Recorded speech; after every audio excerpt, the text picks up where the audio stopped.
എല്ലാവർക്കും ഐശ്വര്യത്തിൻ്റെയും സമൃദ്ധിയുടെയും വിഷു ആശംസകൾ നേരുന്നു. എല്ലാവർക്കും വിഷു ആശംസകൾ. ഇപ്രാവശ്യത്തെ വിഷു കോട്ടായിലാകാമെന്ന് വെച്ചു കേട്ടോ. ഞങ്ങളുടെ വീട്ടിൽ വിഷു ഉണ്ടായിരുന്നില്ല, നേരെ ഭാര്യ വീട്ടിലേക്ക് വിട്ടു. രാവിലെ തന്നെ കണിയൊക്കെ കണ്ടു, അവനൊക്കെ നന്നായി തൊഴുതി പടക്ക പൊട്ടിച്ച് ആഘോഷിച്ചു കേട്ടോ. എല്ലാവരും വിളിച്ചു വരുത്തി കണിയൊക്കെ കണ്ടു. പിന്നെ കൈനീട്ടം വാങ്ങലായി. മകൻ രാവിലെ തന്നെ കൈനീട്ടമൊക്കെ വാങ്ങി അച്ഛൻ്റെ കൊണ്ട് തരാൻ നിന്നു, ആണല്ലേ. പിന്നെ ബാക്കി തലേന്ന് പൊട്ടിച്ച കമ്പിത്തിരിയൊക്കെ ഉണ്ടായിരുന്നു. കമ്പിത്തിരി, മത്താപ്പ്, പൂക്കിറ്റി എല്ലാം തണുക്കുണ്ടാവാൻ അതിനൊക്കെ വാങ്ങി കൊളുത്തി. ആദ്യമൊക്കെ പേടിയൊക്കെ ഉണ്ടായിരുന്നു, പിന്നെ പേടിയൊക്കെ മാറിക്കുക ആൾ ഉഷാറായി, കണ്ടില്ല. ഒന്നും എടുത്ത് വയ്ക്കേണ്ട, എല്ലാം കത്തിച്ചോ പറഞ്ഞു. അല്ലെങ്കിൽ അടുത്ത വിഷു വരെ എത്തിക്കേ. അതിന് പ്രാവശ്യം ഒന്നിനും വെച്ചില്ല, എല്ലാത്തിനും കത്തിച്ച് തീർക്കാൻ വേണ്ടി പ്ലാൻ ചെയ്തതാണ്.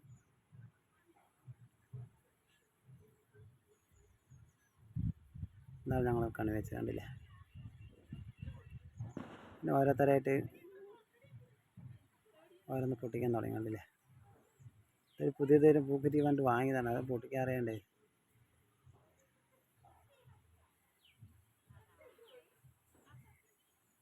കമ്പിത്തിരി പൂക്കുറ്റിയാണ് തോന്നുന്നു, അത് നേരെ പൊട്ടിയില്ല.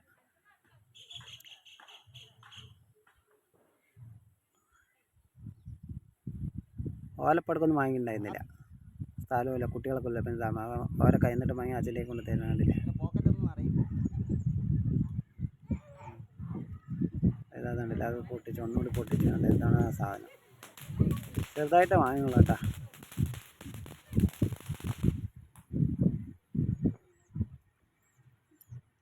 പിന്നെ മക അപ്പുറത്ത് ചെറിയച്ഛൻ്റെ അവിടേക്ക് പോയി കൈനീട്ടം വാങ്ങി. കുഞ്ഞാവ കൈനീട്ടം വാങ്ങി. ഒക്കെ നേരത്തെ കാലത്ത് എണീറ്റ് കേട്ടോ, 4-4:30 ആകുമ്പോഴേക്കും എണീറ്റ് കൈനീട്ടമൊക്കെ വാങ്ങി. ബാക്കിയുള്ള മത്താപ്പ് കമ്പിത്തിരിയൊക്കെ കത്തിക്കാനും പൊട്ടിക്കാനൊക്കെ തുടങ്ങി.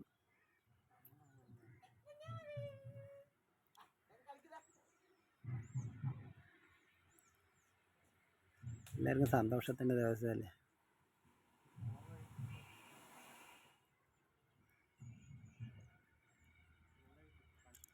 അതേ കഴിഞ്ഞ് കൈനീട്ടം കൊടുക്കലായി കേട്ടോ.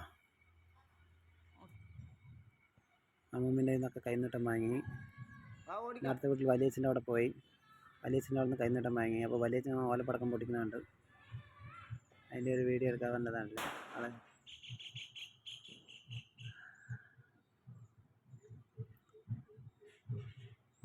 ഇളയച്ചനാണ്.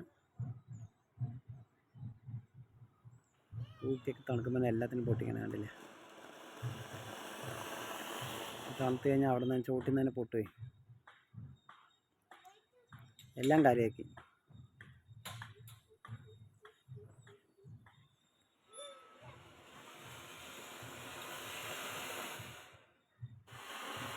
കുഞ്ഞ് വേണ്ടല്ലോ, പടക്കങ്ങളെല്ലാം പൊട്ടിക്കണം, മത്താപ്പ് കത്തിക്കണത്, പൂക്കുറ്റി കത്തുന്നതൊക്കെ നന്നായിട്ട് നോക്കണമല്ലേ. പിന്നെ കൈനീട്ടം കൊടുക്കൽ ചടങ്ങാണല്ലേ. ഇതൊക്കെ നമ്മുടെ വിഷുവിൻ്റെ ഒരു ഭാഗമല്ലേ. അതുപോലെ എല്ലാവരും കൈനീട്ടം കൊടുത്തോട്ടോ. അങ്ങനെ കൈനീട്ടം കൊടുത്തു. ചെറിയ ചിന്ന മക്കളാണ് 2 പേര്.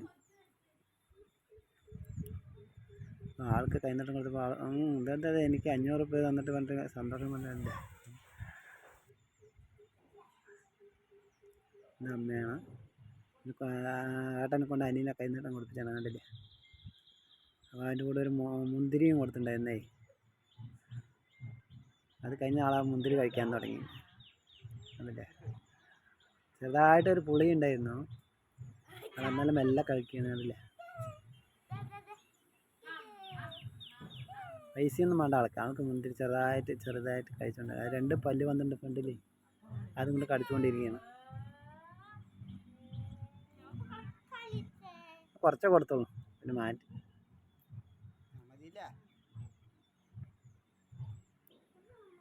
ഭാര്യ അവളുടെ അമ്മേൻ്റെ നിന്ന് കൈനീട്ടം വാങ്ങി. കുഞ്ഞാവയ്ക്ക്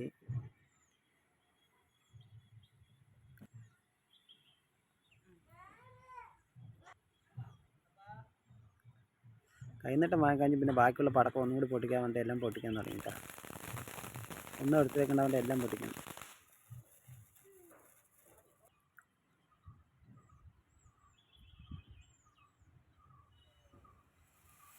പൂക്കുറ്റികളാണ് കൂടുതൽ വാങ്ങിയത്.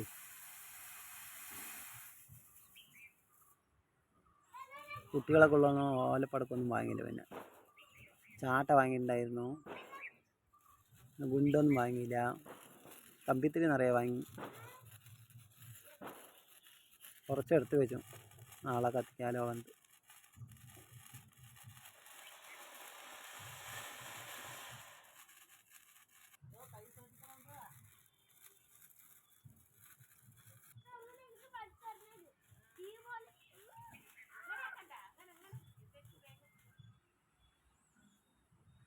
അതൊക്കെ കഴിഞ്ഞ് രാവിലെ നേരത്തെ എണീറ്റല്ലേ, അമ്പലത്തിലൊക്കെ ഒന്ന് പോകാൻ നേരത്തെ തിരക്കിന് മുമ്പൊക്കെ റെഡി ചെയ്യാൻ തുടങ്ങിയിട്ടാ. കുഞ്ഞാവിനൊക്കെ റെഡിയാക്കി മുണ്ടൊക്കെ കൊടുത്ത് ആൾ പുതിയ മുണ്ടൊക്കെ കൊടുത്തു മെല്ലെ ഇറങ്ങി വന്നു. ഇന്ന് അവിടെ വേല കഴിക്കുന്ന ഒരു അമ്പലമുണ്ട്, വലിയമ്മക്കാവ്, പാവള്ളിയാൽ വലിയമ്മക്കാവിൽ. അവിടെ പോയി തൊഴാൻ പോയി. അവിടെ നിന്ന് ഭഗവതിനൊക്കെ തൊഴുത് നന്നായി പ്രാർത്ഥിച്ചു. ഇപ്പോൾ വരുന്നതിൽ ചെറിയ കുട്ടികൾ വരുന്നുണ്ട്, അവർ കൈനീട്ടം കൊടുക്കാൻ വന്നിട്ട് അവിടെ ഒരു വേഷമൊക്കെ ഇട്ടിട്ട് 4 കുട്ടികളുണ്ട്, അവർക്ക് കൈനീട്ടം കൊടുത്തു.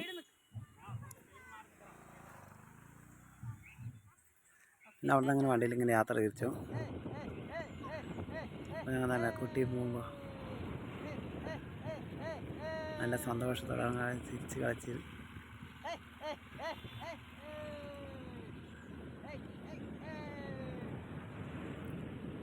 അവർക്ക് സന്തോഷം. വണ്ടി ഇപ്പം വേണ്ടില്ല, ഞങ്ങൾ കടത്തണ്ട പറഞ്ഞിട്ടാണ് തോന്നുന്നു പറയുന്നത്. ഞാൻ ബാക്കിൽ തന്നെ മെല്ലെ പോയി.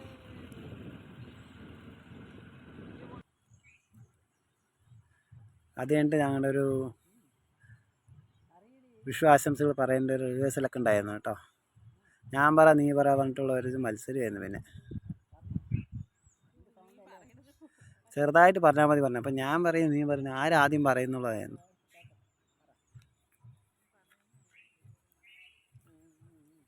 അവസാനം എല്ലാവർക്കും വിഷു ആശംസകളെന്ന്.